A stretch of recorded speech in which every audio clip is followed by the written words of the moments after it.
वो यादें पाजी पूरी उम्र रहेंगी सबके साथ। आपके लिए ये फिल्म क्या मायने थी? सिर्फ फिल्म थी या परिवार? एक आपका अपना था 83 का, और एक आई थिंक उसी 83 के परिवार की एक्सटेंशन अब रणवीर का परिवार भी एक तरह से हो गया।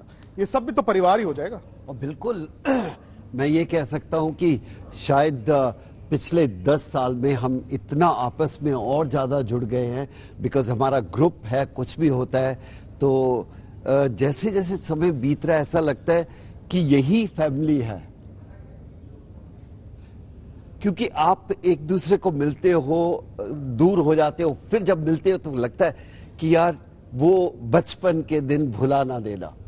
तो जब भी कबीर ने ये वापस लेके आया है तो हमारा थॉट प्रोसेस खुल गया है, हमारी सोच दोबारा एक बार खुली है, और शायद मैं कह सकता हूं कि ये जो हमारी फैमिली है बहुत जिगर वाली है।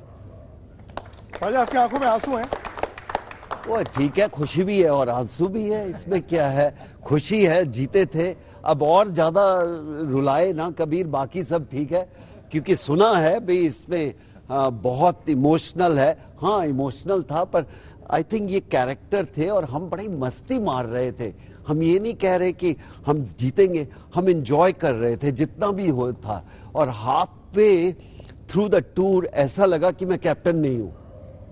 शुरू में लगा कि मेरे को कुछ करना है, after I think few matches the team took over as a team, and जब आपकी सेल्फ बिलीव टीम की बढ़ जाती है ना तो फिर आप हार नहीं सकते। रणवीर, आज ये परिवार आपका भी होगा, आज कपिल पाजी की आंखों में आंसू है, शायद कुछ साल बाद आपके भी होंगे जब आप इस मोमेंट को, इन दिनों को याद करेंगे। सर मैं तो क्या ही बताऊं, मैं तो इनकी तरह हूं इस मामले में। मैं तो बात बात पे सॉफ्ट हो जाता हूं, रो पड़ता हूं, क्योंकि मेरे लिए भी बहुत ओवरवेलमिंग है। अभी मैं छोटा सा किस्सा सुनाता हूं आपको।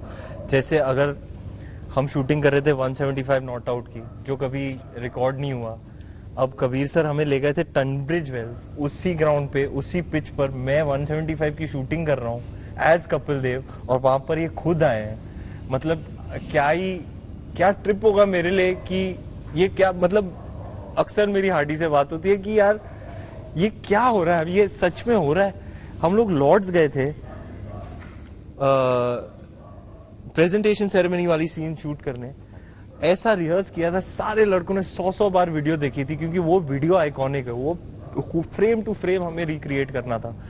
शॉट शुरू हुआ, और बाय द वे जो कप आपको दिखेगा हमारे सीन में वो 1983 का ओरिजिनल कप है, original.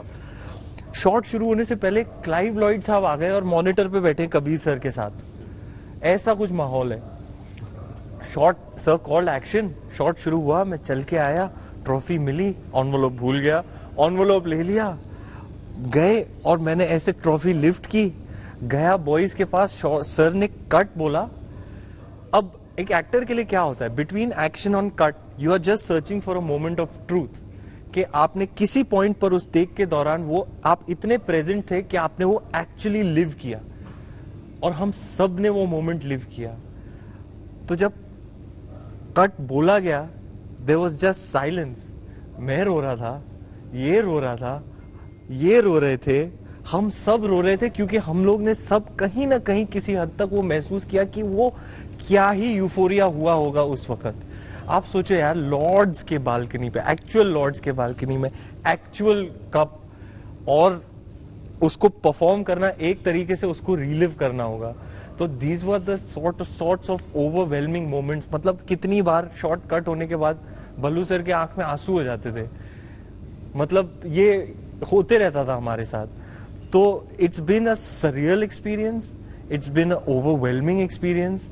I know the key film release हो रही है और इतना मतलब इतना एक्साइटमेंट है फिल्म को लेकर। फाइनली पैंडेमिक के बाद, लॉकडाउन के बाद फिल्म हमारी थिएटर में आ रही है। दाद देनी पड़ेगी हमारे प्रोड्यूसर्स की, जिन्होंने होल्ड ऑन किया, कहा नहीं ये बिग स्क्रीन एक्सपीरियंस ही होगा, ये बड़े स्क्रीन पर ही देंगे।